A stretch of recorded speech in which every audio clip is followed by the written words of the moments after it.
your voice of the valley, AM 1450 KBMW. Turner Blavis here, early part of the 1 o'clock hour on a Friday, which means it is time for your Snap Spotlight, brought to you by Snap Fitness in Wahpeton, your locally owned gym in Wahpeton. Maybe swing over there and ask about their memberships if you're interested in maybe getting into shape a little bit. Someone who definitely doesn't have to worry about that after a long wrestling season, Weston Jensen, Wahpeton student and BW Storm wrestler. How's it going today? It's going pretty good. How are you? I am good. I'm not sitting third in the state for 152 pounders, but still pretty good. How fun was that to be able to get on the podium your last time around? It was a lot of fun. I was super excited and everything. It was a lot of fun and it was a hard year. That's what I love to hear. As far as some people, I feel like when I run into a lot of wrestlers, they're trying not to get like a little too excited about anything. They try to take everything pretty even in stride. But when you say a word like excitement, that's what I like to hear, man. Yeah. And a little bit about it being your last go around. I'm sure that was very present in your mind this time around. We got to leave everything out on the mat. Yep. I definitely tried my hardest out there, and I did the best I could. Good. I'm glad to hear it, man. And we'll run through a little bit of the tournament. Hey, look at that, everybody. I actually prepared for an interview for once. Look at me. And I'm going to run through your East Region tournament. And Weston was actually seeded fourth to start off this tournament. Started off with a big win by technical fall, and then another big win by major decision. Ran into the number one wrestler in the East, Sawyer Carr from West Fargo, Cheyenne. Ended up losing to him in the semifinal round, and then bounced back with a third-place victory, 4-3. How does this? Sorry, I'm new to the wrestling terminology. What does the UTB stand for? That is Ultimate Overtime. Oh my goodness! Okay, I need to hear about this match. This is where we're gonna go with. So, it was a really good match to start it off. First off, I ended up getting an escape in the second period. Mm-hmm. The first period there was no scores or anything, and then third period he got an escape. And then we went into normal overtime. No one scored in normal overtime. Oh my goodness. Yep. And then in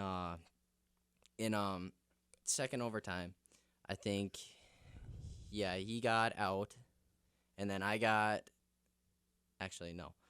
got out, and then we went into the next round of overtime, and then I got a reversal. So I believe it was. But it was the third overtime then? That's where you ended up pulling out the edge? That's what they call it, ultimate overtime? Yeah. It basically, at the end of the last overtime round, I escaped, which means I just win the whole round, the whole thing. So, gotcha. Yeah. That is the coolest thing I've ever heard. I didn't know they called it ultimate overtime. I'm going to make sure to put that in my fun facts for tomorrow.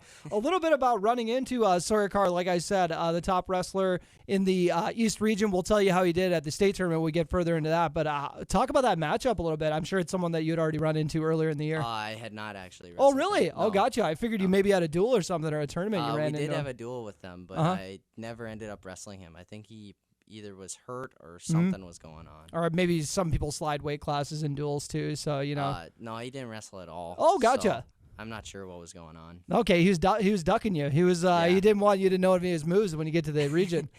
Yep. And then you entered the state tournament at the Fargo Dome, seeded 7th, and as we said earlier, got all the way up to 3rd. So let's run through that a little bit. And I was looking at the bracket, and I was saying, you're a lucky duck there to open this up. Yeah. So the way that the seeding worked out, Weston was 7th, wrestling against the 10th seeded wrestler.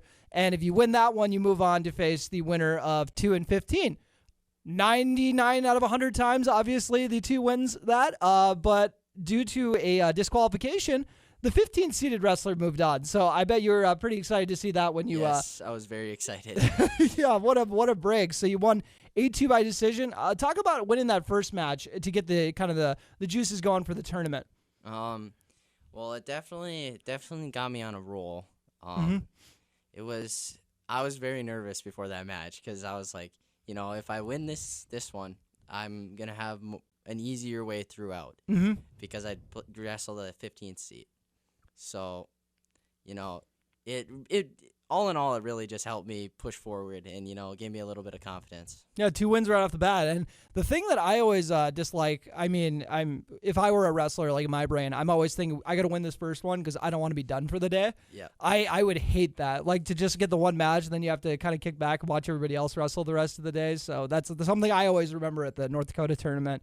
And you ended up winning 8-2 in your opening match.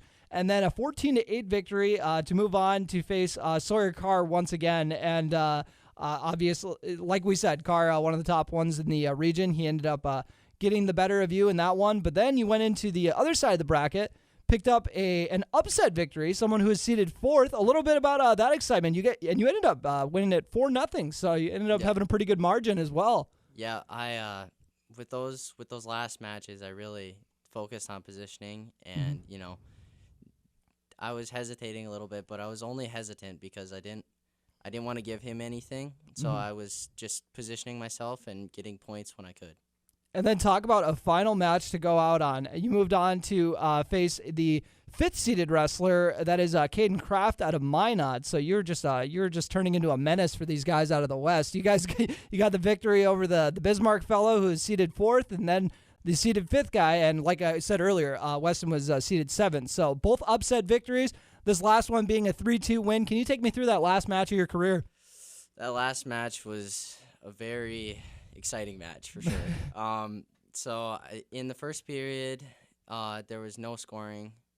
The second period, I took him down, and then I took him down, and then he got out.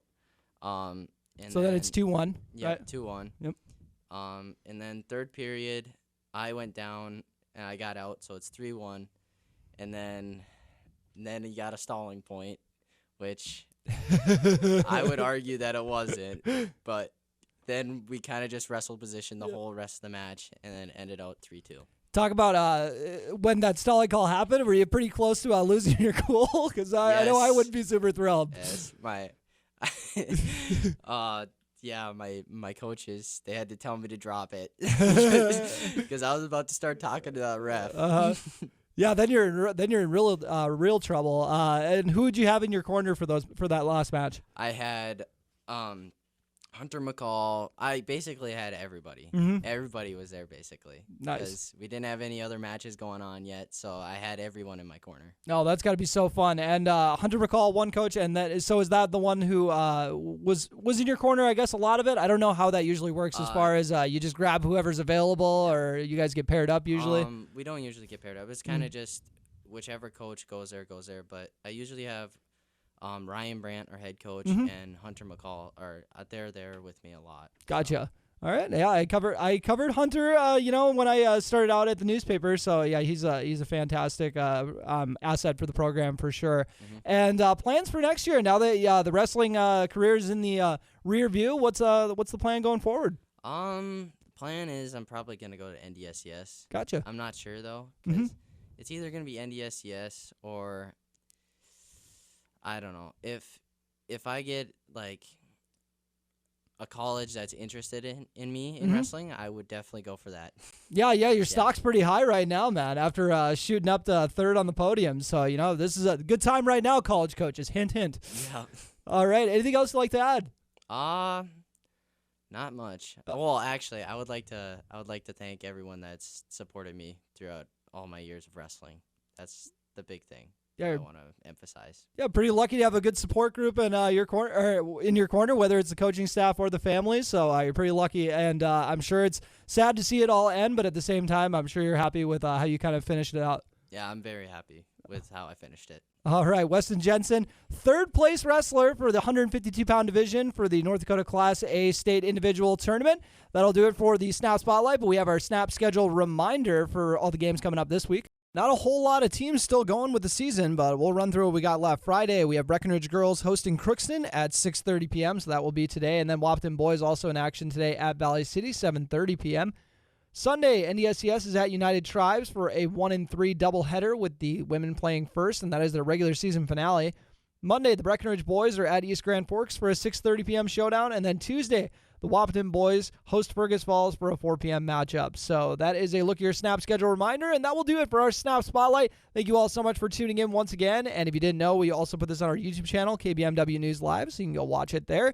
And now for a quick word from our sponsor. Snap Fitness, your locally owned gym in Wapton, wants to have you join their workout family. Snap offers personal training, and owner Renata Faub will even write up workout plans for you. If you're an athlete in the Twin Towns, Snap Fitness will help you make sure you're prepared for the upcoming sports season. To all the retired athletes over 65, Snap Fitness participates in the Silver Sneakers Insurance Program, and most major insurances reimburse for memberships to Snap. Stop by Snap Fitness today and ask about their membership packages. They're located at 102 7th Street South in Wapaton.